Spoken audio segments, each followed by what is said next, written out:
아들 둘 있고 딸이 우리 시인이죠. 있는데 어제 부산에서 우리 큰 장남이 결혼식을 하게 되고 그런 이후에 오게 됐는데 저도 참여를 했는데 우리 기대해 주시는 가운데 월요일 날 우리 딸이 수술을 하고 목요일 날 퇴원을 한다고 했는데 염증이 심해서 어제 또 퇴원을 한다고 직접 가서 축하를 못하고 지내왔는데 이렇게 얼굴을 뵙게 되었습니다. 그래서 제가 한 주간을 월요일부터 토요일까지 살림을 살았는데 살림을 살다 보니까 너무 어색해요. 그래서 주부들이 하는 일이 참 많구나 그런 생각을 하게 되는데 근데 하나를 내가 사고를 쳤어요.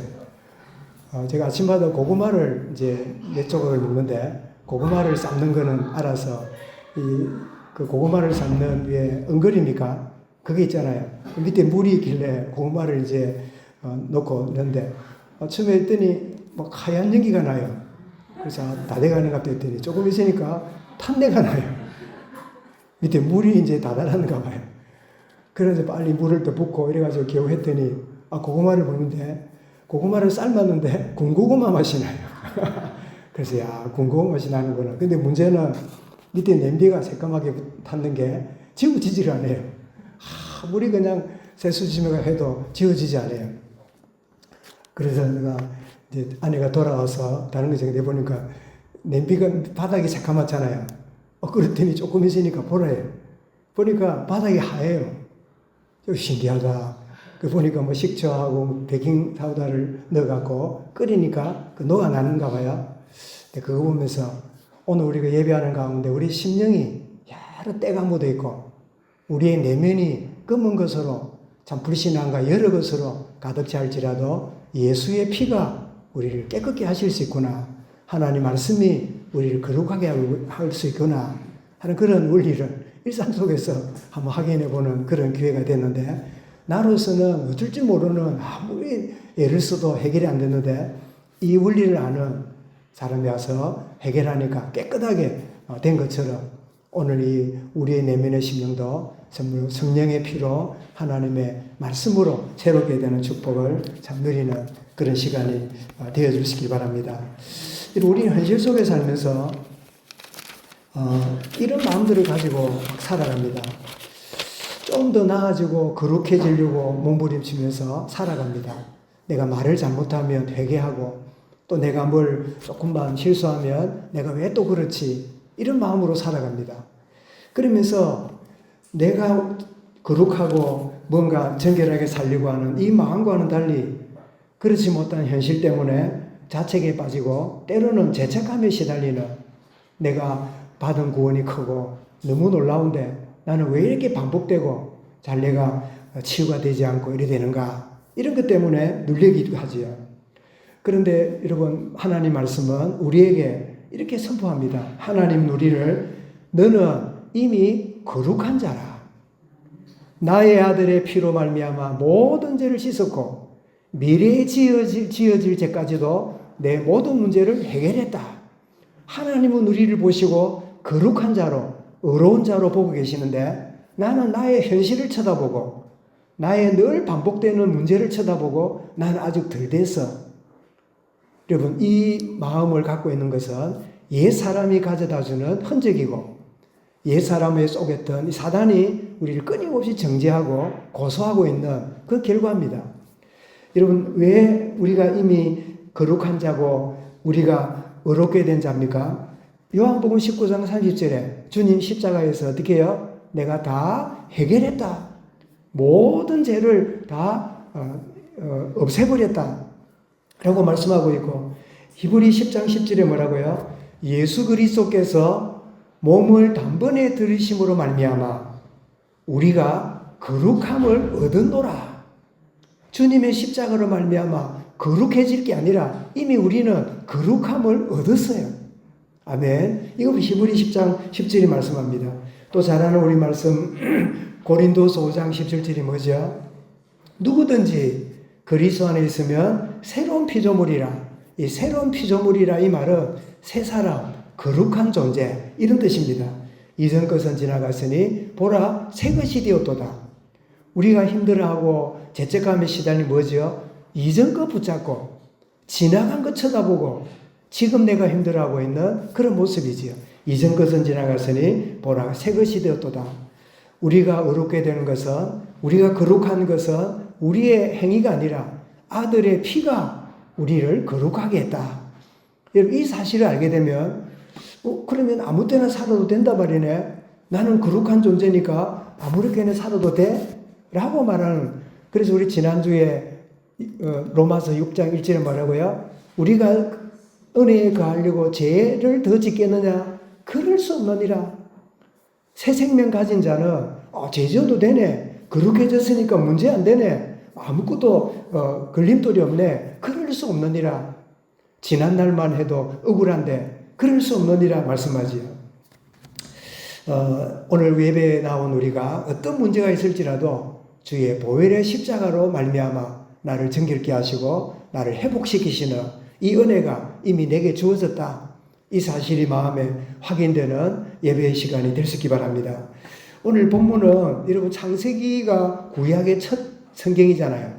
신약의 첫 성경은 뭐죠? 마태복음이죠.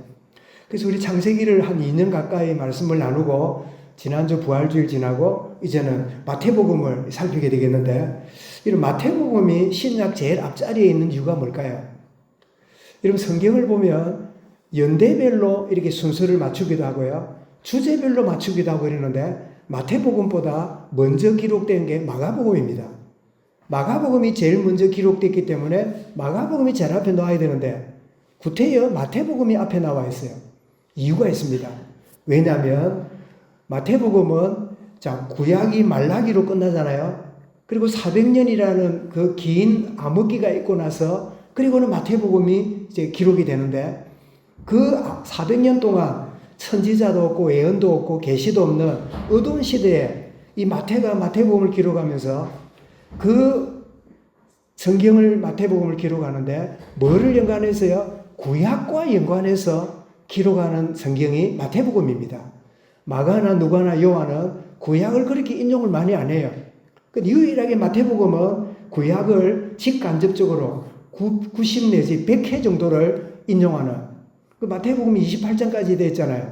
28장인데 한 100기절을 인용했으니까 거의 한 장에 몇 절이죠?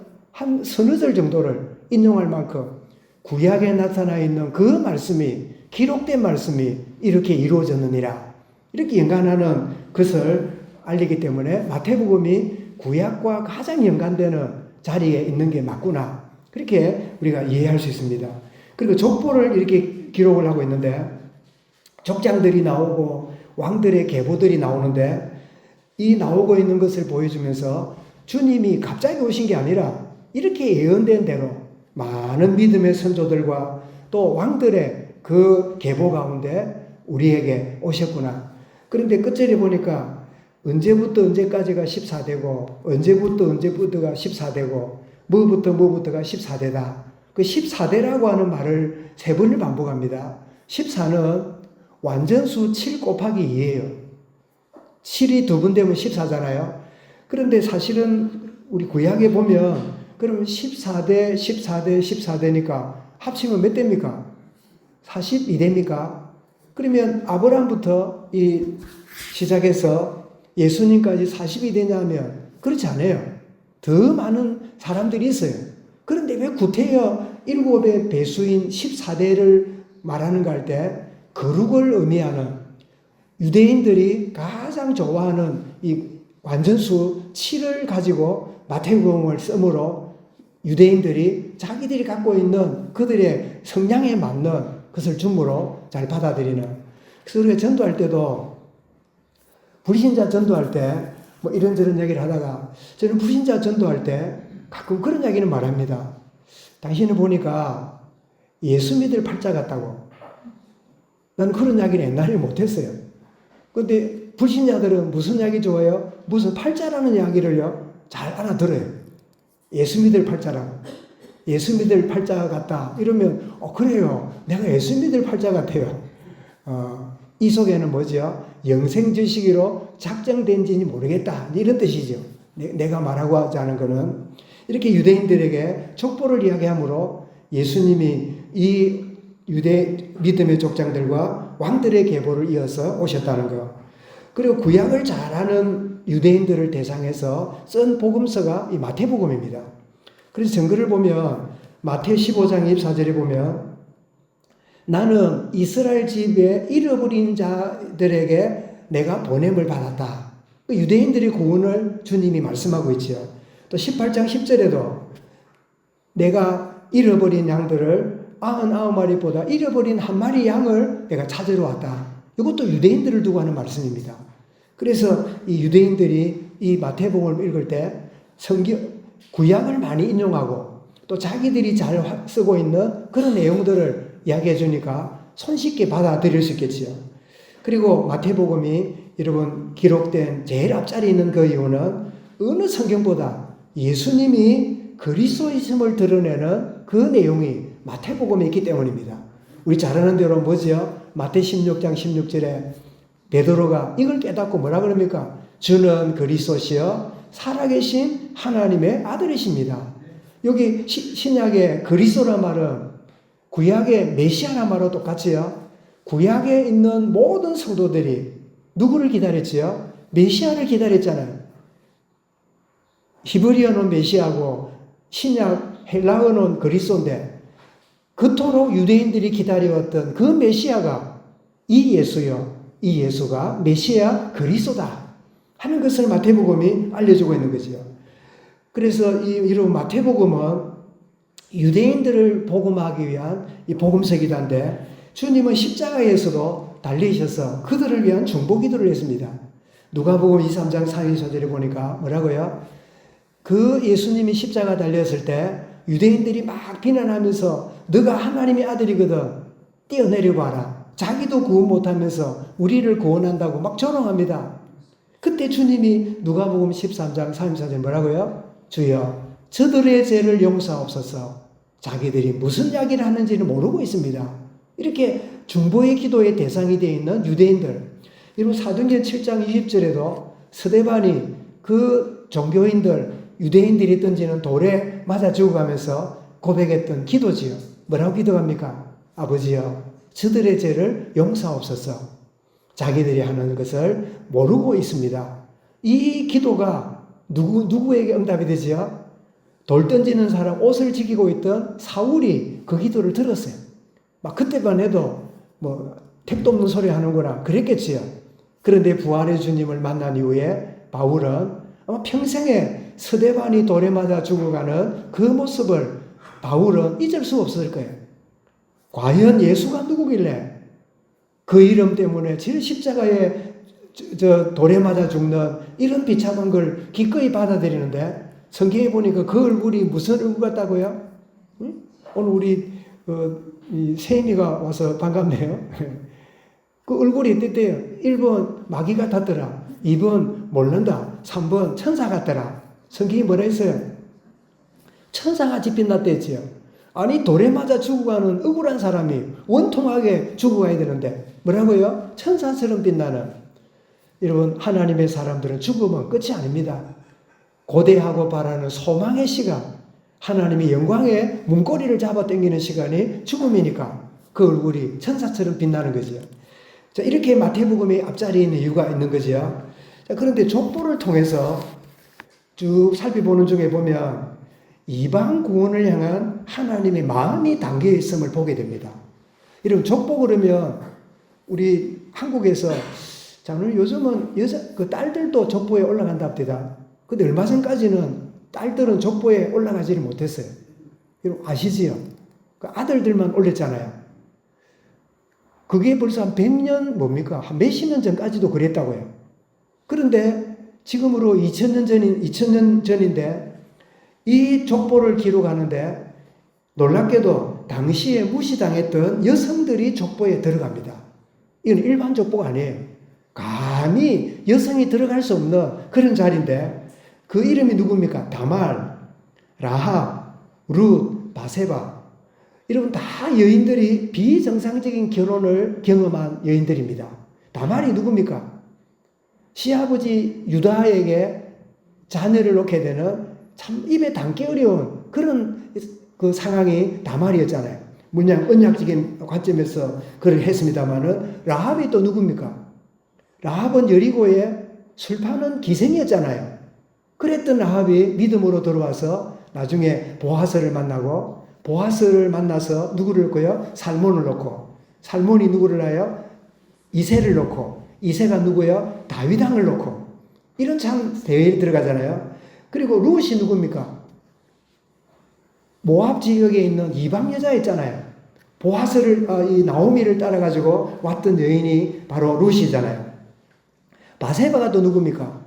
바세바는 우리가 아는 대로 우리아의 아내로 있다가 참 다윗의 아내가 되는, 말하자면 아주 비정상적인 결혼의 모습을 가진 이런 모습을 보이는데, 여러분 여인이 기록되는 것도 여러분 참 이상한 일이지만 또 이들도 그들의 삶이 그렇게 모범적이지 못한, 이렇게 다른 사람에게 이런 사람 되라 라고 말하는 대상이 아닌, 그래서 여러분 미국에 있는 유럽에 있는 사람들이 아예 이름을 지을 때 성경에 있는 이름을 많이 지어요.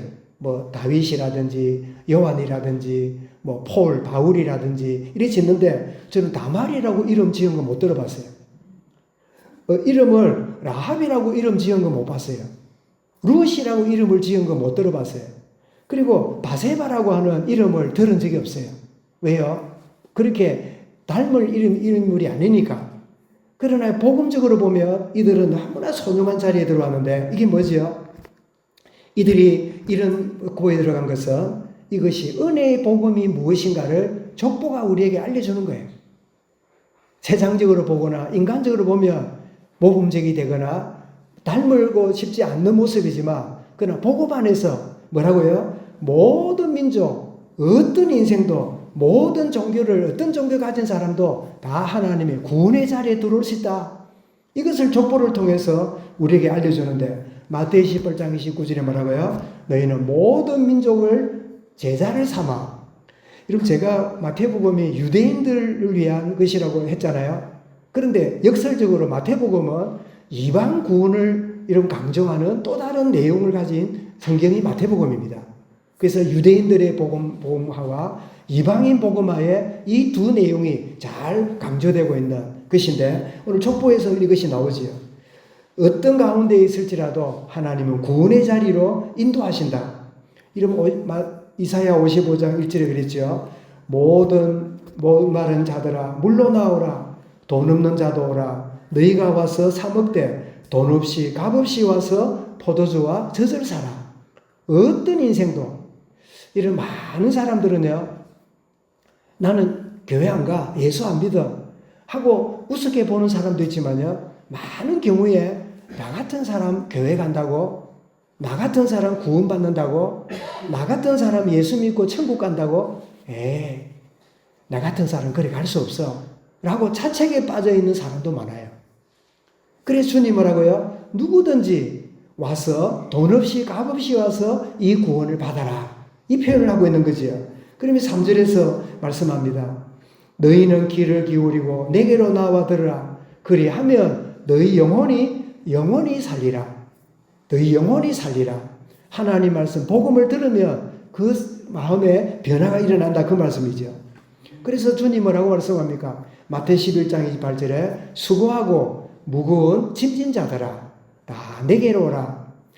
여러분, 다 내게로 오라 말씀하시는데, 여러분 구원의 첫 번째 조건이 뭐죠? 내가 무거운 짐을 지고 있구나. 내가 해결할 수 없는 큰 문제를 갖고 있구나. 아무리 돈을 벌고 명예를 가지고 칭찬을 듣고 대단한 위치에 내가 올라가도 여전히 나는 무거운 짐을 갖고 있는 존재구나. 여러분, 이거 깨닫는 게요, 지난주 말씀드렸죠. 이게 하나님의 은혜고 축복의 시작입니다. 사람들은 부정하고 살지만, 그래서 무겁고 짐진 자들이 다 주님께 와서 구원을 받는, 그리고 이 마태복음 이 족보를 통해서 예수 그리스도는 아브라함과 다윗의 자손으로 오셨다. 무슨 이야기입니까? 아브라함이 믿음으로 이렇게 주님을 바라보고 있었지요. 그리고 다윗이 소망을 가지고 오실 메시아를 바라보고 있습니다. 요한복음 8장 56절에 보면 이 아브라함이 이렇게 했다는 걸 가르쳐 줍니다. 너희 조상 아브라함은 나의 볼 때를 즐거워하다가 보고 기뻐했느니라. 유대인들에게 예수님이 하신 말씀입니다. 너희가 의지하는 아브라함도 나의 때를 볼 것을 보고 기뻐하고 즐거워했다. 그러니까 유대인들이 뭐예요? 네가 나이도 40도 안 되면서 어떻게 2000년 전에 있는 우리 조상 아브라함을 네가 말하냐? 이러면서 막 비난했지만 주님은 이 아브라함도 메시아 올 것을 기다리고 있었다. 그 이야기를 이렇게 언급하는 거죠. 이런 시편 16편 10절에도 다윗이 오실 메시아를 이렇게 고백합니다. 주께서 내 영혼을 소홀에 버리지 아니하시며 그는 나의 구원자이시기 때문에 지옥의 고통에서 나를 건지실 것이다. 이런 고백을 시편에서 하고 있음을 알려주고 있죠. 여러분, 아브라함과 다윗의 자손들은 시내산 언약의 예표를 생각하고 살아왔지만 갈보리산 새 언약의 실체로 주님이 오셨다는 거예요. 여러분, 오늘 많은 사람들이요, 신앙생활을 여전히 시내산에서 못 내려온 사람 많아요. 시내산에 내려와서 갈보리산에 주시는 새 언약의 약속을 붙잡아야 돼요. 제가 옛날에 신학교 강의할 때 지도교수를 해가지고 자기들 해가지고 성지답사를 제가 가게 되면서 내가 이제 따라가는 동인 교수니까 가는 데마다 시내산에서 메시지하고 갈릴리 배 위에서 메시지하고 그랬는데 제가 시내산에서 막 바람이 불고 이러는 중에 바위를 붙들고 그런 메시지였습니다. 우리가 좀 힘들게 시내산에 올라왔는데 다시는 시내산 올라올 이유 없다. 시내산의 언약은 그림자요 예표인데 실체 대신 그리스도가 갈보리산에서 십자가에서 다 완성했다. 그래서 그림자 신앙이 아니라 실체를 믿는 신앙으로 나가왔다. 이거를 족보를 통해서 알려주고 있는 거죠. 히브리 12장 24절에서 새 언약의 중보자이신 예수께서 아벨의 피보다 더 훌륭한 뿌린 피니라. 아벨이 순교를 했잖아요. 그 아벨의 순교는 오실 메시아가 피 흘려 우리를 구속하실 그리스도를 예표하고 있는 사건임을 이렇게 말씀하고 있는 겁니다. 여러분, 예수 그리스도께서 왕의 계보에 들어오는데요. 여러분, 주보를 한번 보십시오. 주보 1면을 보시면 우리 화면을 못 떼서 그런데요. 자, 아브라함부터 이삭이가 쭉 나가다가 어디까지 나갑니까? 이제 500까지 가고 제일 밑에 줄에 이새가 나오죠. 이새 다음에 누굽니까? 다윗이 나잖아요. 요 다윗부터 누굽니까? 왕이 됩니다. 그래서 이제는 족장 시대를 지나다가 다윗, 물론 사울도 있습니다만은 언약 잡은 다윗이 왕이 되면서 그 왕의 후예로 누가 오십니까? 그리스도 오심으로 이 그리스도가 어떤 분이라고요? 아, 우리의 왕으로 오셨구나. 만왕의 왕으로 오셨구나. 왕 대신 그리스도구나 하는 사실을 알려주지요. 그래서 시편 2편 6절에서 말씀합니다. 고백합니다. 내가 나의 왕을 내 거룩한 산 시온에 세웠다 하시리로다. 아, 만왕의 왕으로 주님이 오셨구나 하는 것을 보여주는, 그래서 그분을 왕으로 모시는 인생은요, 최고의 복된 인생을 살게 되는 겁니다. 저와 여러분은 그리스도를 왕으로 나의 주로 섬기게 되는 이 행복의 인생으로 살고 있음을 믿으시기 바랍니다. 나는 그리스도를 왕으로 모신 자다. 그래서 로마서 14장 11절에 뭐라 그럽니까? 주께서 이르시되 내가 살았노니 모든 무릎이 내게 꿇을 것이요 모든 혀가 하나님께 자백 찬미하리라. 모든 무릎이 하나님을 향하여 찬양하고 왕 대신 주님을 경배하는. 근데 여러분, 모든 인생은 주님 앞에 무릎 꿇을 때가 옵니다. 살아있는 동안 무릎 꿇는 자는요, 구원의 축복 누리지만 심판자로 오신 주님 앞에 무릎 꿇는 시간에는요, 재판의 자리가 돼요. 영원한 형벌을 받기 위해서 무릎 꿇는 시간이 돼요. 인간은 창조주 앞에요, 무릎 꿇는 인생이 돼야 돼요. 그런데 살아있는 동안에 주님께 무릎 꿇는단 말은 구원을 축복을 누리는데, 그 축복을 못 누리는 자는요, 결국은 영원한 심판을 위한 무릎을 꿇는 그런 자리에 들어갈 수밖에 없겠지요.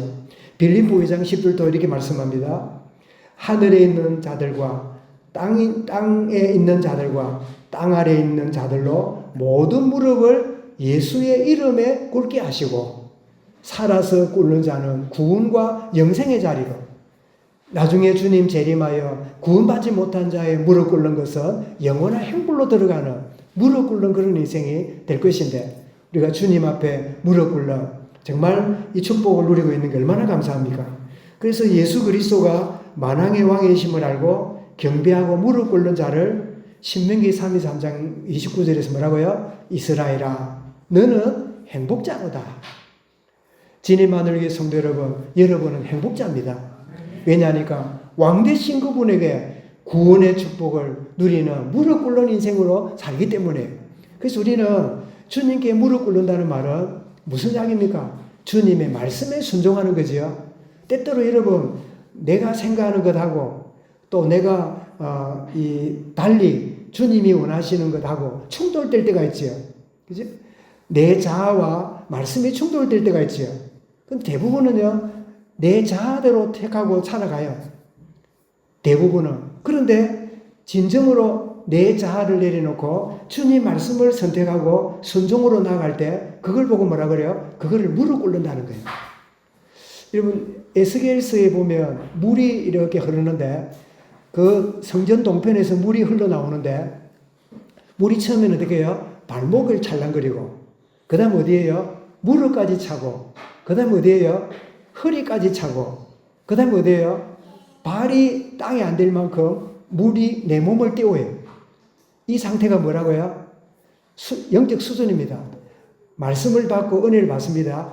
발목에까지 오니까 찰랑거리고 댕겨요. 물이 있어도 내 마음대로 댕겨요. 물이 무릎까지 옵니다. 조금 부담이 됩니다. 그래도 내 자아대로 살아요. 말씀은 그렇고 뭐 하나님 뜻은 알지만은 막 내가 하고 싶은 대로 다들 그래 사는데 뭐 어때? 그러다가 이제 허리까지 옵니다. 여러분 허리까지 오는 물에서 걷기가 쉽습니까? 어렵습니까? 만약에 뛴다면 잘 뛸 수 있을까요? 허리까지 물이 오면요 굉장히 불편해요.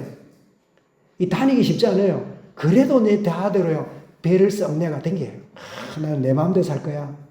뭐 애배고 뭐고 오늘 바쁜데 뭐 필요해?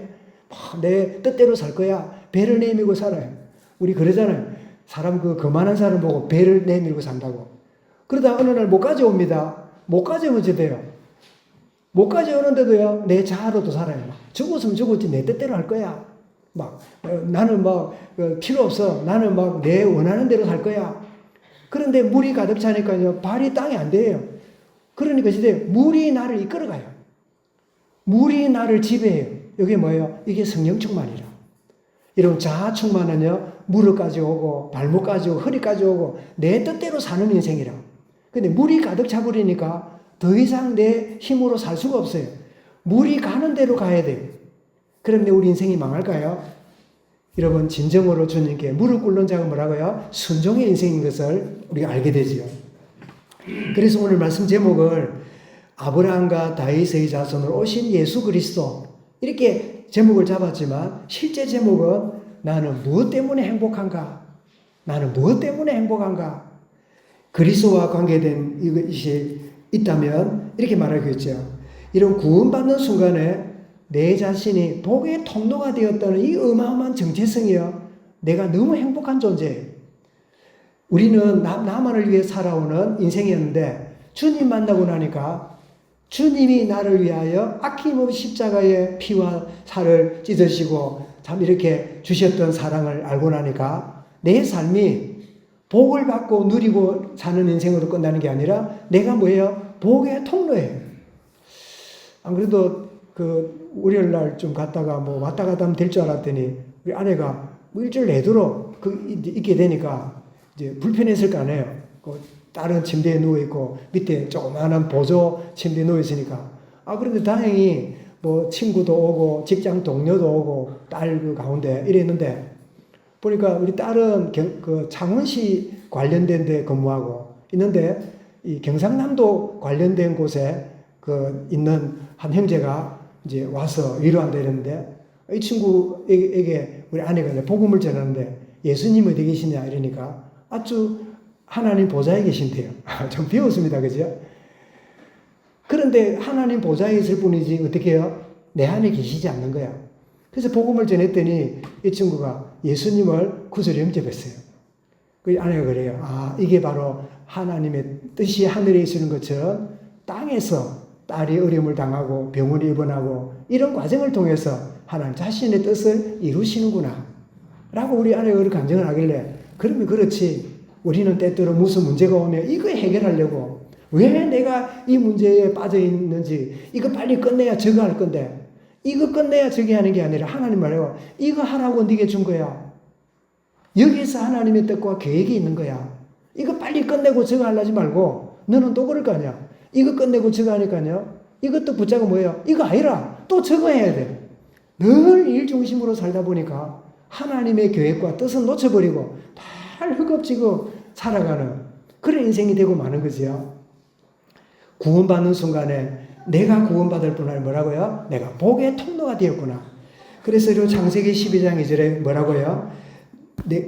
내가 너로 큰 민족을 이루고 내게 복을 지어 내 이름을 창대하게 하리니 너는 복이 될지라, 복의 통로가 될지라. 하나님 우리를 통하여 생명의 복음이 증거되는 이런 시편 33편 12절에도 여호와를 자기 하나님으로 삼은 나라 곧 하나님의 기업으로 선택된 백성은 복이 있도다. 아, 이게 자막이 떴네요. 이러고 우리가 왜 행복합니까? 나는 하나님의 나라 백성이 되었고 하나님의 기업으로 선택된 백성이에요. 선택된 백성이에요. 정말 이것이 우리의 행복의 출발이 되어야 돼요. 이거 행복하지 않으면요, 어떤 것도 우리에게 행복을 가져다 못해요. 다 가짜 행복에 빠질 수밖에 없어요. 나는 왜 행복합니까? 두 번째입니다. 은혜의 복음을 알고 순종할 때 주시는 참된 행복을 누리게 됩니다. 우리는 순종하면요, 힘든다, 하기 싫다, 아이고 귀찮다, 이런 생각에 순종이라는 단어를 생각 많이 해요. 근데 여러분, 진정으로 순종할 때요, 진정한 행복을 누립니다. 순종할 때 하나님 주시는 진짜 행복을 체험하기 시작합니다. 여러분, 아이들이 사춘기가 되면 부모 말을 잘 안 듣지요. 내 마음대로 할 거야. 하고 싶은 대로 할 거야. 그러면서 지 원하는 것도 해달라 그럽니다. 그런데 어느 날 이 아이가 부모님과의 좋은 관계와 부모님과의 친밀한 관계를 가지고 사는 것이 행복한 인생이구나, 이렇게 깨달을 때가 자녀들에게 오게 되지요.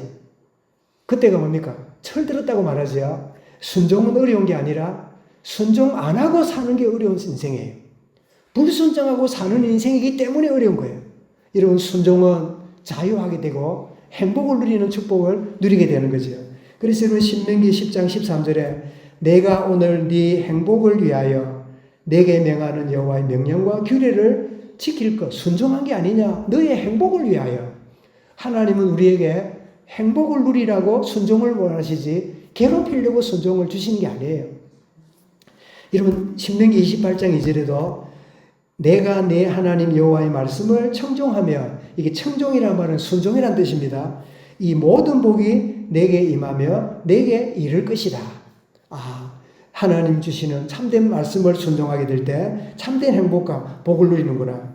그리고 세 번째입니다. 매사를 주를 의지할 때 주어지는 복을 체험하는 겁니다. 그래서 여러분, 우리 주부에 여타가 많은데요.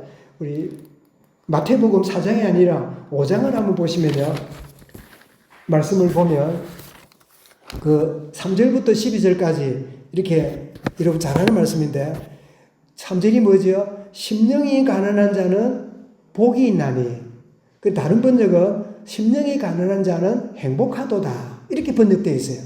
그러면서 뭐라고? 천국이 그들의 것이며, 4절에 뭐라고 했습니까?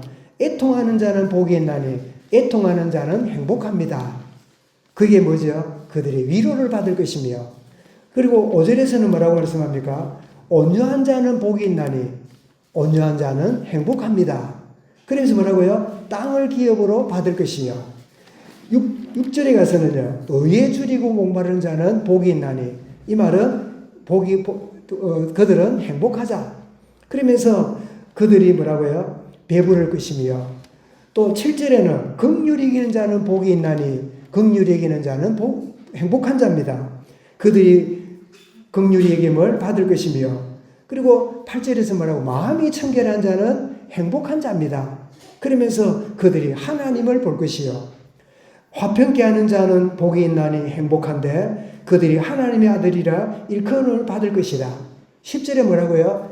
의를 위하여 박해를 받는 자는 행복한 자인데 천국이 그들이 것임이라. 그러면서 12절에 뭐라고요? 너희가 어려움을 당하고 고난을 당하고 박해를 받을 때 너희에게 행복이 있나니 기뻐하고 즐거워하라.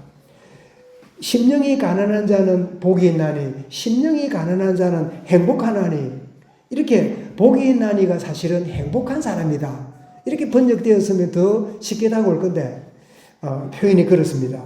정말 오늘 마태복음을 시작하면서 오늘 이 족보라고 하는 이런 참 어색한 그런 이 본문의 내용이지만 주님이 참 예언된 메시아로 오셨고 우리의 구원자로 오셨고 우리의 왕으로 오셨고 그리고 우리의 참된 구원과 행복을 가져다 주시는 참 그리스도로 우리에게 오셨다. 이 사실을 마음에 담고 나는 무엇 때문에 행복한가? 거꾸로 말하면 나는 왜 행복하지 못한가? 이 나는 행복한가 하는 제목과 나는 왜 행복하지 못한가 하는 그 반대된 제목에는요. 결국은 한 가지입니다. 내 자아로 살아가면 내 마음대로 하니까 좋을 것 같지요. 그게 불행의 길이에요. 그러나 순종의 길을 걸어가면 힘들어 보이지요. 그러나 그것이 뭐지요? 행복의 길이에요. 이런 진정한 행복을 내 자아에서 자아대로 사는 그런 인생에서 얻는 행복이 아니라 하나님을 순종하고 영의 인도받음으로 주시는 참된 행복을 누리는 그런 참복이 이 한 주간에 있고 우리의 생애에 계속되어질 수 있기를 주님의 이름으로 축원합니다. 기도하겠습니다. 주님 감사합니다. 아브라함의 자손 예수 그리스도 다윗의 참후손으로 오신 그 메시아를 마태복음을 통하여 살필 수 있도록 은혜 다하신 주님, 그분 앞에 무릎 꿇는 자, 그분을 순종하는 자가 참 행복을 누리며 사는 인생임을 말씀해 주셨사오니 주님 행복하려고 몸부림친 인생이 아니라 이미 나는 행복한 자로 그리스도 안에 들어온 자로 알고 참된 복을 누리며 순종의 걸음으로 나아가는 매 순간이 되며 걸음이 되어짐을 누리는 모든 성도들 온 교회 주의 자녀들로 인도하여 주옵소서. 감사드리며 예수 그리스도 이름으로 기도드리옵나이다. 아멘.